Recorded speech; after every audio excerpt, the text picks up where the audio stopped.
lieu de rassurer les Camerounais, il a ouvert en faisant quoi? Des menaces verbales à l'endroit des leaders de l'opposition, Maurice Kamto, Kabal, Honorable Nietzsche. Ce sont des menaces à peine voilées qu'il a fait. Il n'est pas dans la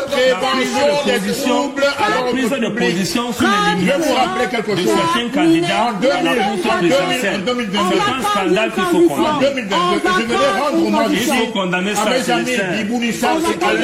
Et quand vous dites que est-ce que vous savez pourquoi ces deux sont en prison? C'est que même Honorable Monsieur Bignam, je vous rappelle quelque chose. Pourquoi? Est-ce que vous savez pourquoi, monsieur Bignam? Monsieur, qui a les états de service. Non, attendez, monsieur Bignam. Vous savez pourquoi il faut arrêter. Monsieur Bignam, il n'y a aucune tontine. Je dis qu'il est dans son rôle. Alors, je vous dis que s'il parle de préservation de l'ordre, s'il parle de débordement, il est dans son rôle. Oui, mais là, je ne peux pas accepter. Je ne peux pas accepter. Qu'il retire son mot. On ne peut pas analyser sur un plateau le rôle d'un ministre. On parle de tontine. La sortie retirez votre mot, monsieur Bignam est un trouble à l'ordre public. C'est-à-dire, il a jeté l'opprobre sur la place publique. C'est-à-dire au lieu de rassurer les Camerounais, il a ouvert des menaces verbales à l'endroit des leaders de l'opposition, Maurice Kamto, Kabal, Honorable Nietzsche. Ce sont des menaces à peine voilées qu'il a fait.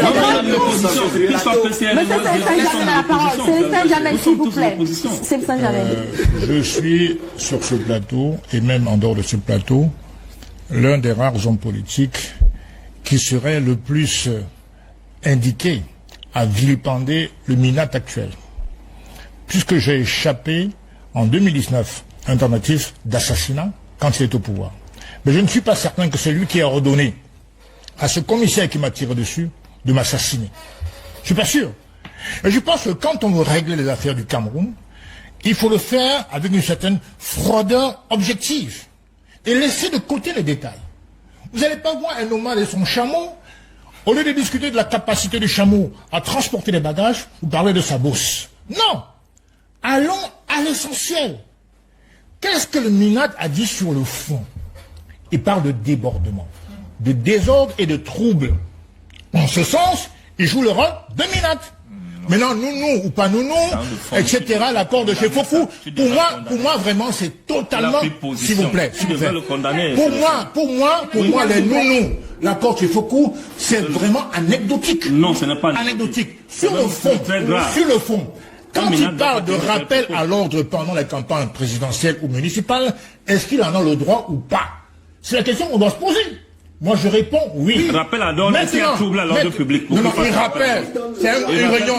Pendant que le gouverneur tu m'as reproché de te couper la parole. Maintenant, tu fais pareil. Tu l'as fait sur Paul Achat tout à l'heure. Donc, je suis en train de dire ceci. Il y avait une réunion de gouverneurs avec une thématique précise. Et c'est sur ça que le ministre s'est prononcé. Encore une fois, je dis ceci. Il faut respecter la liberté fondamentale.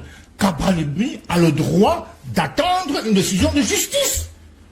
Le tribunal de Marois a décidé une suspension de congrès en défaveur de M. Collin. Effectivement, malheureusement, il a outrepassé la loi et il a fait son petit congrès en catimini. Donc je pense que, de la même manière que Kawala a tenu bon, faisons confiance. Vous savez, tout à l'heure, le docteur, s'il vous plaît, c'est pas terminé. Donc il faut vous prenez mon temps de parole. La violation de la loi. Vous prenez mon temps de parole. Je dis que Kabal a le droit à se faire, il a le droit d'aspirer à une justice équitable et républicaine. Qu'est-ce que le droit dit par rapport au Congrès? Pourquoi le juge a suspendu? Parce que alors, la seule personne capable de convoquer, je ne veux pas rentrer dans les détails.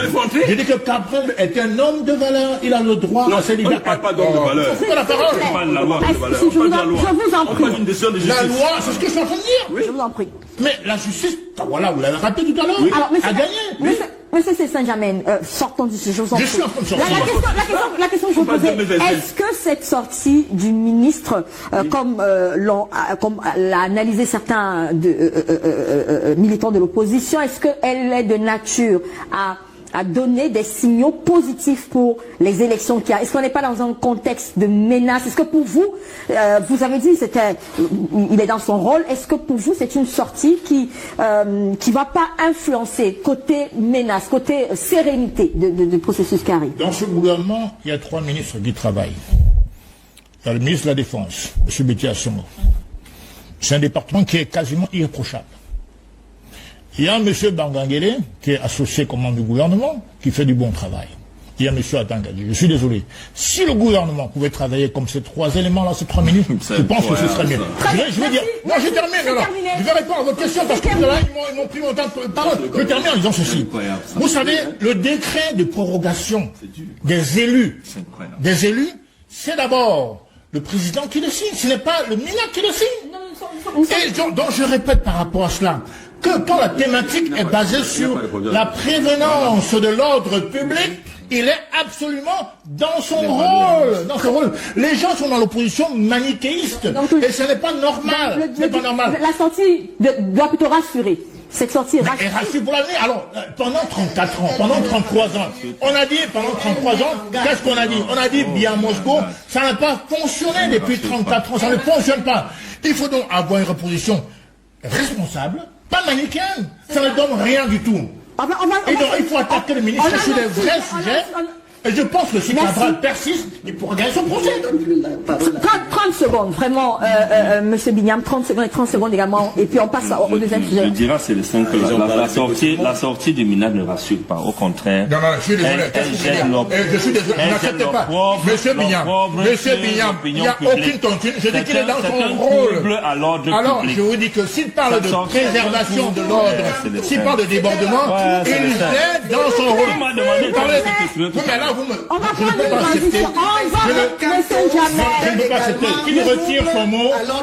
On ne peut pas analyser sur un plateau le rôle d'un ministre. On parle de tontine. La sortie de Milan est un trouble à l'ordre public. C'est-à-dire, il a jeté l'opprobre sur la place publique. C'est-à-dire, au lieu de rassurer les Camerounais, il a ouvert des menaces verbales à l'endroit des leaders de l'opposition, Maurice Kamto, Kabal, honorable Nietzsche. Ce sont des menaces à peine voilées qu'il a fait. Il n'est pas dans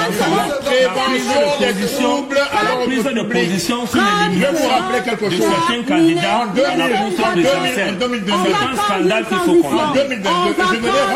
Il faut condamner ça. Et quand vous dites que est-ce que vous savez pourquoi ces deux sont en prison? C'est que même honorable Monsieur Bignam, je vous rappelle quelque chose. Mais pourquoi? Est-ce que vous savez pourquoi, Monsieur Bignam? Dans un pays où les gens sont désespérés, dans un pays où les médecins, après leur sortie d'école, font 7 ans de chômage, dans un pays où il n'y a plus d'espoir à l'horizon, dans un pays où les gens sont quotidiennement dans la détresse, il n'y a rien d'étonnant que ces gens se retournent vers Dieu. Et ces hommes de Dieu, vraiment quelles que soient les obédiences religieuses, qui accueillent ces hommes, ces femmes, qui parfois pour eux jouent le rôle de psychologues, ces gens, il faut plutôt les remercier. Ces gens, il faut plutôt les gratifier, plutôt que de les menacer, plutôt que d'annoncer qu'on va les écraser, qu'on va les fermer. Non. Les églises, globalement, et les églises de réveil en particulier, jouent un rôle social important. Et tous ces hommes, toutes ces femmes qui se retournent vers Dieu, s'il n'y avait pas ce recours vers Dieu, que serait-il en fait? Peut-être des bandits, peut-être des agresseurs, peut-être des terroristes. Non. Ce n'est pas parce que les églises de réveil ne sont pas autant structurées, n'ont pas de socle de structuration globale, solide, comme certaines autres églises, qu'il faut penser que ces églises sont vulnérables et qu'on peut se lever un matin et les menacer comme on veut. Il y a des Camerounais comme moi. Moi, je suis représentant du peuple, donc représentant aussi des hommes et femmes qui vont à l'église, qui vont à la mosquée, qui cherchent Dieu. Et moi, je dis que des hommes comme moi, si vous vous levez pour fermer les églises, vous les trouverez dressés devant vous. Et en ce moment, j'agirai comme l'État doit agir. Parce que l'État, plutôt que de proférer des menaces, l'État doit protéger, l'État doit encadrer, l'État doit accompagner. Et c'est pour cela que moi, je dis ceci. Il y a deux choses qu'il faut faire, notamment pour les églises de réveil. Il faut les encadrer. L'État déjà, si moi un jour j'étais à la gestion des affaires, je ferais en sorte que dans ce pays, qu'il y ait une forme de certification officielle, une carte pastorale officielle, que l'État délivrerait à tous les hommes de Dieu de toutes les obédiences religieuses, afin que l'État tienne le fichier des hommes et des femmes de Dieu. Il faudrait aussi que l'État veille à la formation de ceux qui encadrent les croyants, parce que les églises sont des organisations. Et il y a un management des organisations. Ça s'apprend. La gestion des organisations, ça s'apprend. En lien notamment avec les lois et les mœurs de la République. Ça, c'est le rôle que l'État doit jouer. L'État doit encadrer, accompagner ces églises afin qu'elles se structurent, afin qu'il y ait une meilleure lisibilité de qui fait quoi, de qui est installé où, afin qu'il y ait un meilleur encadrement de la façon dont les uns et les autres vivent leur foi. C'est ce qui est attendu de l'État et c'est ce que moi je ferai. Je l'ai dit, une carte pastorale officielle pour tenir le fichier des hommes et des femmes de Dieu de toutes les religions du Cameroun et un encadrement de ces églises, une structuration de ces églises. Moi je vais vous dire, dans cet ouvrage, ce que j'ai vu, qui est l'ouvrage qui contient notre projet de société, voici ce que nous écrivons à la page 51. En effet, si le président de la République et les parlementaires communient avec Dieu, les lois seront naturellement justes parce que conformes aux principes de Dieu. Le service public dans son ensemble, notamment celui de la justice rendu par les magistrats, sera innervé par la loi divine. Voilà l'une des raisons pour lesquelles l'une des chambres du Parlement doit être réservée aux gardiens authentiques de nos traditions et aux serviteurs de Dieu dignes de ce nom, choisis au sein des monothéismes établis, afin que les principes divins priment à chaque fois. Et par-dessus tout, la foi en Dieu ne saurait être perçue que comme un appel individuel. Pour nous, la recherche de la prospérité par l'État est indissociable de la justice et des valeurs divines. Il n'y a donc pas le moindre doute à ce propos. Sans la moindre fioriture, non seulement nous exprimons notre attachement à Dieu, mais encore, nous le plaçons au centre du fonctionnement de l'État. C'est ce que nous écrivons, et c'est sous le titre « Dieu à la base du fonctionnement de l'État » dans le chapitre 3, la préservation de notre africanité. Voilà ce que nous pensons, c'est ce que nous avons écrit, et c'est pour cela qu'on ne pouvait pas laisser passer ces menaces, on ne pouvait pas laisser passer ces propos excessifs contre ou à l'endroit des églises de réveil. Il faut encadrer, il faut accompagner et il faut remercier les hommes et les femmes de Dieu qui encadrent les millions de Camerounais qui se sont retournés vers Dieu. Et il ne faut surtout pas mentir en laissant croire que les églises ou que les églises de réveil sont illégales. Cela est faux. Et ça appelait immédiatement une correction de notre... Alors, Monsieur Bidjan, permettez-moi, avant de répondre à votre question, de revenir sur un certain fait, parce que je voudrais poser une question ici, et de manière solennelle à Monsieur le ministre de l'administration territoriale. Je voudrais lui demander, Monsieur Atangandi, bien évidemment, je voudrais lui demander qu'il dise aux Camerounais ce qu'il reproche à la dynamique portée par l'honorable président Cabral Libye. Parce que, voyez-vous, depuis un bon bout de temps, on n'avait pas encore de manière claire compris qu'en réalité, c'est M. Atangandi qui est derrière cette dissidence, entre guillemets, qui est annoncée dans notre parti politique. C'est très grave ce que vous dites. Je le dis. Vous êtes en train d'accuser un ministre? Je suis en train de poser la question au ministre de l'administration territoriale, de dire aux Camerounais qu'est-ce qu'il reproche à la dynamique portée par M. Cabral Libye. Parce que je vous rappelais que jusqu'à ce que le ministre, jusqu'à ce que nous ayons la confirmation que c'est le ministre de l'administration territoriale, M. Atangandi, qui est derrière Papa Kona, que j'appelle Papa Kona, et qui est en train de le malmener. Parce que, M. Benoît Bidjan, jusqu'à ce que nous terminions le congrès extraordinaire de 2020, il n'y avait aucun problème au PCRL.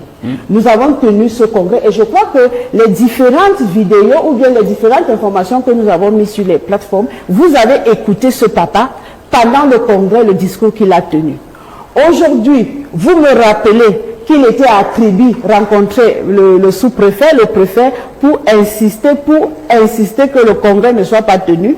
Mais je voudrais vous dire qu'actuellement, il est au petit soin du ministre de l'administration territoriale qui lui a déjà trouvé un logement, parce que lorsqu'il arrive à Yaoundé, nous avons pris soin de le loger. Il a été délogé par le ministre de l'administration territoriale. Il lui a octroyé un véhicule et il lui prépare une conférence de presse au Hilton. Au Hilton Hotel. C'est-à-dire le papa qu'on a vu à travers que vous avez présenté une comme vidéo une personne où il était dans un nécessiteur, entre guillemets, parce qu'il n'est pas un nécessiteur. Parce que je voudrais vous rappeler une chose. Monsieur Bidian, nous au PCRN, nous sommes des enfants qui savons comment on garde les parents. Nous sommes des Bantous et nous n'avons jamais, nous avons au plus grand jamais, je veux dire, au plus grand jamais failli à nos missions de nous occuper de nos papas. Parce que nous savons ce que représente un papa, nous savons ce que représente un vieux. Et nous savons ce que ce papa nous a donné. Alors nous n'avons pas failli à cela. Nous n'avons rien à nous reprocher par rapport à cela. Vous ne lui avez pas donné les moyens de survie. Je ne pense pas qu'il ait dit. Parce que moi aussi, je vais vous dire que mon collègue l'honorable dit bienvenue était avec lui il y a cela moins d'une semaine. Et le discours qu'il a tenu n'est pas celui qu'il tient lorsqu'il est lorsqu'il est avec d'autres personnes. Je voudrais vous dire que M. Atangandi, nous savons qu'il est en train d'organiser, parce qu'il a fait flotter 300 t-shirts, pour qu'il y ait des militants, entre guillemets, des militants fictifs, parce que je voudrais vous rappeler qu'il y a un mémorandum qui a été signé par le père fondateur avec des militants fictifs et des conseillers municipaux fictifs. Tout cela a été préparé et élaboré au ministère de l'administration territoriale. Et nous savons donc qu'il a floqué 300 t-shirts pour mettre des 300 personnes à Kribi à partir du 15 décembre et les faire passer pour les militants du PCRN qui vont casser et détruire. Je dis non, monsieur le ministre, nous n'avons pas cédé à cela. Nous sommes un parti politique des républicains. Nous respectons les institutions et les lois du gouvernement. Nous n'allons pas céder à cela. Je voudrais aussi rappeler, monsieur Bidian, lorsque vous avez parlé de la saisine du tribunal de Kribi. Lorsqu'il a utilisé l'expression de nounous, à qui on confie un bébé et qui le lendemain voudrait s'en approprier. Je reviens sur une question de fond, peut-être n'y a pas pensé. Pour prendre un exemple, une image très forte, qui me permettrait, en utilisant la même hypothèse, de dire que le président Paul Biya, président national du RDPC, pourrait s'apparenter à une nounous à qui on a confié un bébé qui s'appelle l'UNC. Parce qu'il faut le dire, lorsque le président Amadou a dit de regretter moi démission de ses fonctions de président de la République, le président Paul Biya, qui est le Premier ministre, n'est pas au comité central de l'UNC. Il n'est pas dans le parti du tout. Il est un administrateur plein. Il n'est pas dans le parti politique. L'UNC, des grandes personnalités de regretter mémoire qu'on appelle Aïssi Vondor, qui était secrétaire administratif, les Sengakuo, les Moussa Yaya. Il y en a un qui est encore vivant aujourd'hui, qui a joué un rôle majeur pendant le passage de l'UNC au RDPC, M. Evembe Borgia. Il vient encore s'il nous écoute. Je voudrais vous dire, M. Evembe, j'espère que vous nous écoutez, c'est vous qui avez œuvré avec d'autres compatriotes pour le passage de l'UNC au RDPC. Est-ce que vous savez, d'après la théorie que nous avons sur le ministre de l'administration territoriale, qu'en réalité, le 24 mars 1987 à Bamenda, le jour de naissance officielle du RDPC, c'est-à-dire l'UNC devient le RDPC. Cela signifie quoi? On a changé le nom du bébé. On a changé le nom du bébé, tout simplement. L'acte de naissance, non? On a changé le nom du bébé. Ah ouais. Le bébé, je reste dans l'expression de bébé avec la nounours. Le bébé s'appelle UNC. Paul Biya a changé le nom du bébé, il l'a appelé RDPC. Le parti appartient à ceux qui ont mis sur pied l'UNC, c'est-à-dire Amadou Aïdjo et tous les noms que j'ai cités tantôt. On a volé leur bébé. Le RDPC a volé le bébé dont le premier nom, le nom originel s'appelle UNC. Monsieur Atangandi, vous êtes militant cadre d'une formation politique dont le nom de baptême est issu d'un vol. Vous avez volé le bébé de l'UNC. Le RDPC est issu d'un vol. Donc, ce que vous dites concernant Cabral Libye, en fait, vous deviez